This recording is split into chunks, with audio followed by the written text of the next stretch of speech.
Minister of Innovation, Science and Technology, Chief Uche Nnaji, has frowned at what he called indiscriminate demolition of markets and people's shops by the Enugu state government without notice and compensation, thereby inflicting untold hardship on the traders, leading to deaths of several traders in the last 1 year. Nnaji spoke at Ogurute, Iboez, and North local government area of Enugu state on Sunday when he received more than 500 defectors from the People's Democratic Party, PDP, Labour Party, and the All Progressives Grand Alliance, ABGA, into the All Progressives Congress, APC. The leader of the APC in Enugu state stressed that it was wrong to destroy people's means of livelihood in the name of building modern motor parks. The minister also expressed gratitude to President Bola Tinubu for appointing Vice Admiral Emmanuel Ikechukwu Ogala, who is from the local government area, as the Chief of Naval Staff, and thanks the people for their decision to join APC en masse. Nnaji, who was accompanied by the state chairman of APC, Barrister Ogochukwu Agbala, deputy governorship candidate of the APC in 2023 elections, Barrister George Ogara, and the pro-chancellor, chairman of the governing council of Michael Okpara University of Agriculture, Umudike, Abia State, Comrade Fidel Izede, among other party leaders, stated that the APC will do everything possible and under the law to displace the PDP government under Governor Peter Amba in 2027 general elections.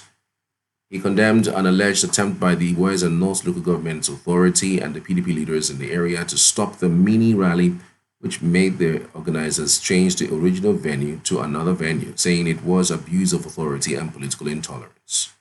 He says, quote, "We heard that some people were trying to abuse their authority by attempting to stop this gathering today, to the extent that we have to move from the original venue to this place. What we have come today is more of liberating our people. Enugu has never had it this bad, and as I stand today, I imagine how a people can survive without something like Ogige Nsukka Market. Ogige Nsukka Market has gone. They have bulldozed Ogige Nsukka to ashes without any notice. Many of our people have died out of that singular act of government. If you come to Enugu too, Holy Ghost suffered the same fate. Gariki and Ababa suffered the same fate.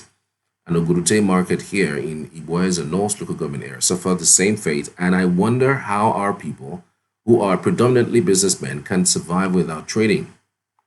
An average Igbo man is a trader. So if you keep on destroying the market, demolishing the markets without compensation, without providing an alternative, I don't know how our people are going to survive, and that is why we have brought out ourselves. Come rain, come shine, that we are going to fight. We are going to do everything humanly possible and within the ambit of the law to make sure that come 2027, our people will start rejoicing again. We are moving to the Lion Building in Enugu State Government House. We are going to make our people happy. The road will be open. It's not a situation of opening CCTV for people to listen to governor or anybody in authority. I will meet you live. You will come. We will have interaction with you live, and we will not be afraid of meeting our people. We will meet with our people when we get into Government House come 2027. The minister are sorted. Nnaji stated that APC Enugu will not stop anybody who wants to defect to the party, noting that the door of the party will be open to welcome new members, but that nobody will snatch the structure of the party from them. President Bola Ahmed Tinubu knows that we are here. He knows we are doing all these things for the state and for him and for the Federal Republic of Nigeria. He knows that he has our support 101%, and he's behind us. We are APC. We are not running away anywhere for anybody's sake. All right, it's an interesting conversations, if you ask me. Some of the defectors are Honorable Ikechukwu Obogo, former Executive Vice Chairman, Iboez and North Local Government Area under PDP, Honorable Barrister Osita Ogwoke, Honorable Festus Ayogo of PDP Bravo, Chief Oliver Idoko, Egwamaka Transport, Honorable Emmanuel Itodo, EGAS, and Professor Onyeka, A. Onyeke, former House of Assembly member under Odes Enugu State, and Honorable Ojobo Ikechukwu Jr. Ebube.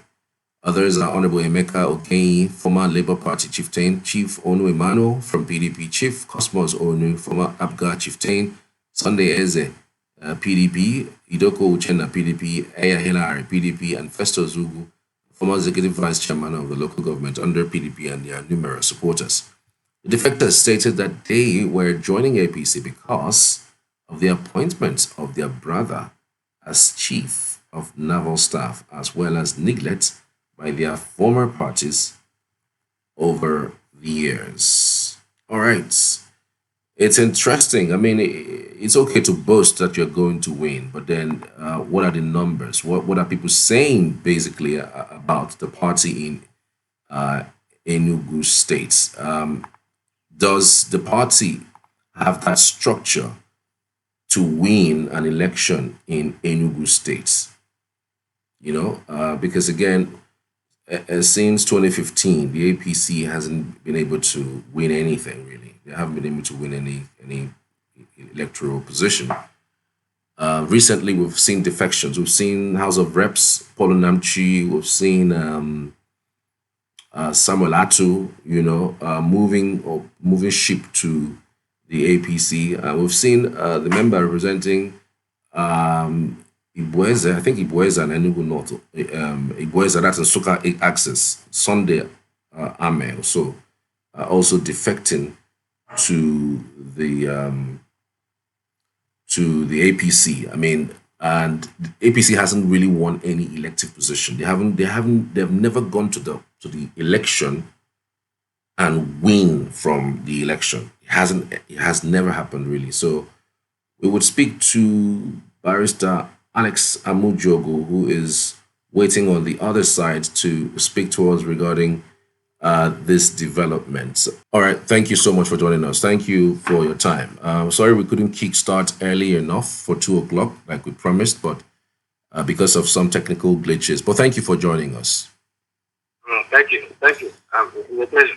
All right, first things first, let's begin with these thoughts by the Minister for Science and Technology, Uche Nnaji, saying that they will try as much as possible. In fact, they say there's nothing would stop them from clinching the PDP or dislodging the PDP in 2027.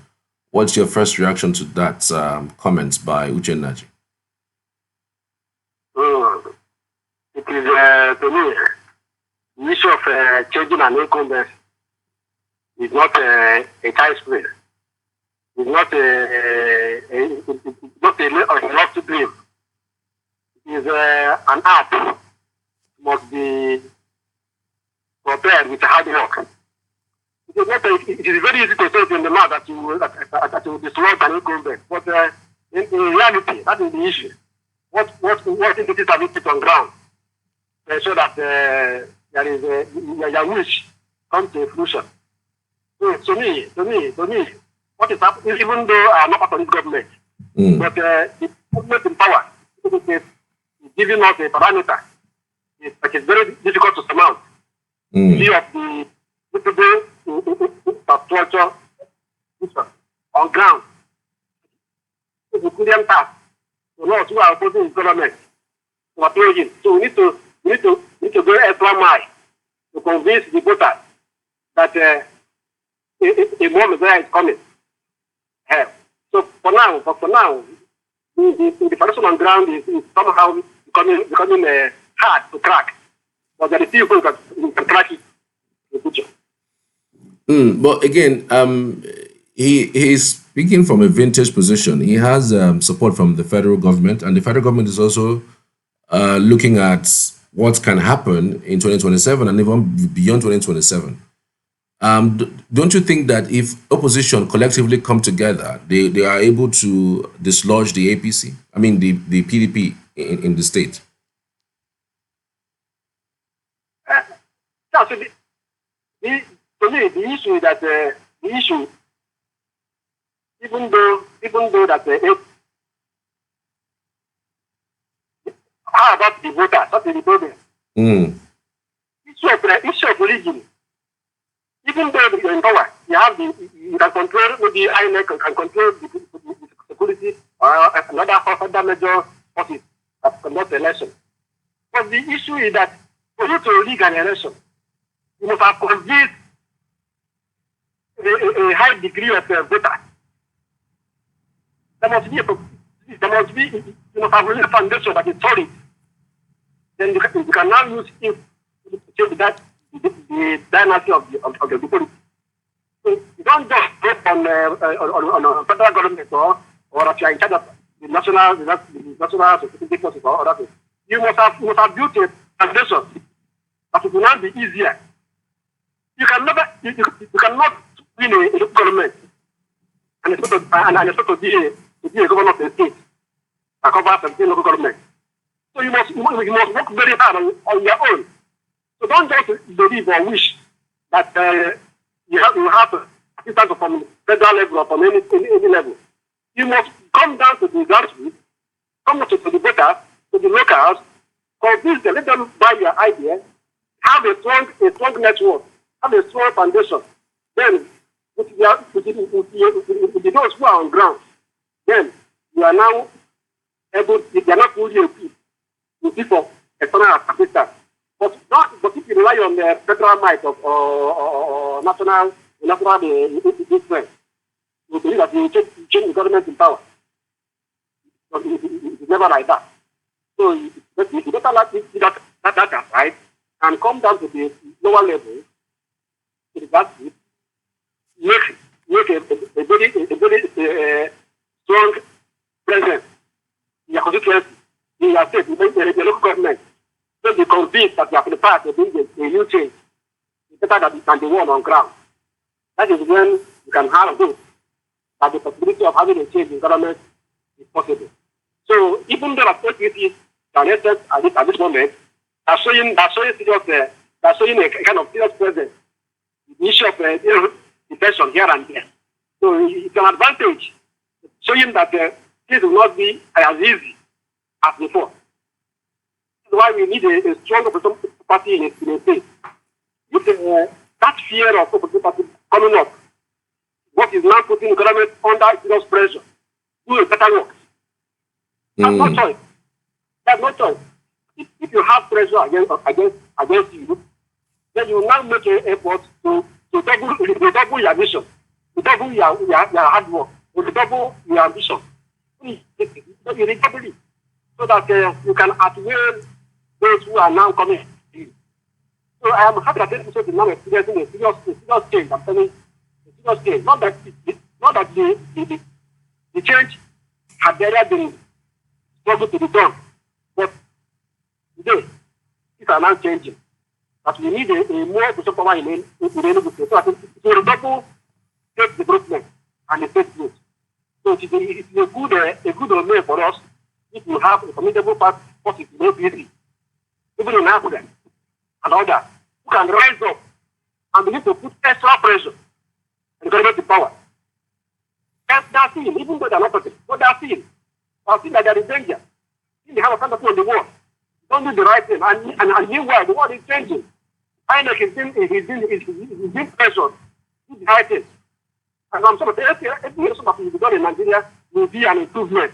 But the world is changing. You must do the right thing.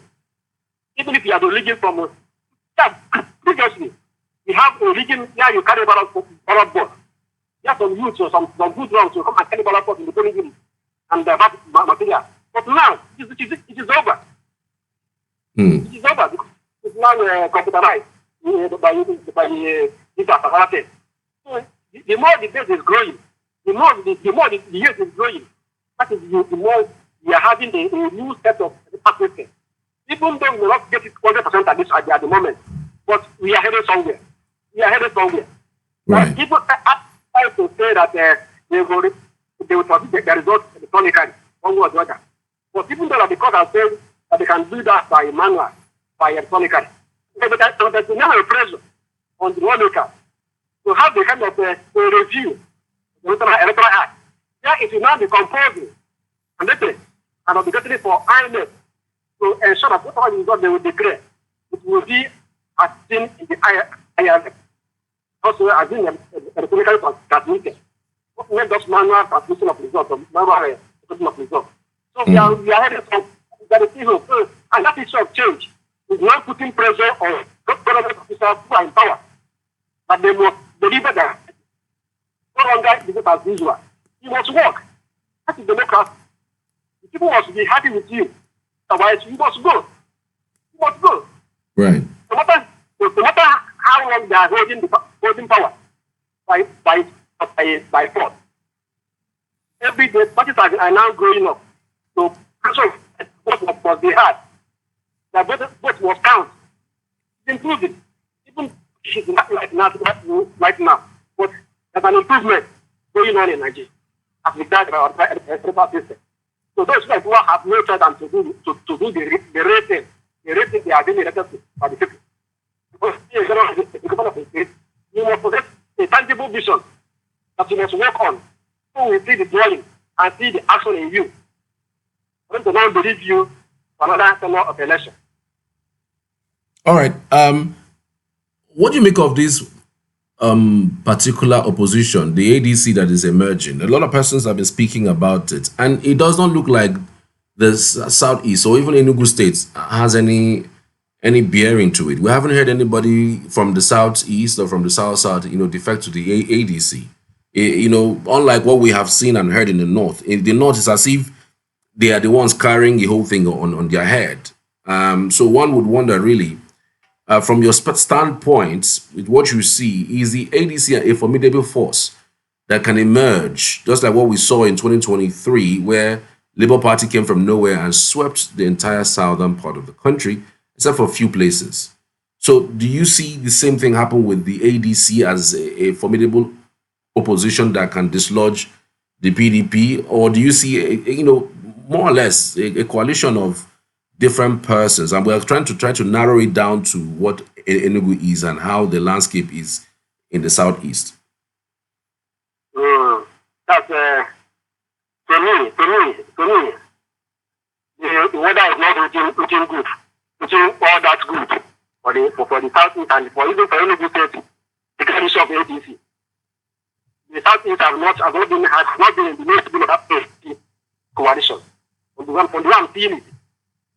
Even though they try to use Dethrone, Peter Obi as a cover price, Peter Obi is no longer there. Then we have lost our foot. I'm telling you. You mean the entire Southeast? Southeast entirely. If Peter Obi leaves APC, that will collapse.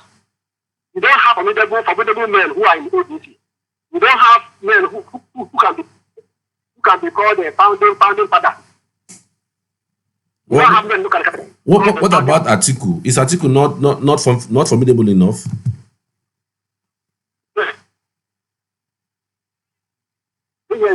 Yeah, I say, what about Atiku? Is Atiku not formidable enough? I mean, for the South, I'm talking about. Okay, for the South. For the South. If people do this ADC, the Southeast will collapse of the guard ADC. But there's also Amechi. Some people will also argue there's Amechi. Amechi is from the South, so he can also muscle some strength if he's supported. This is playing a one man show. He's playing one man game.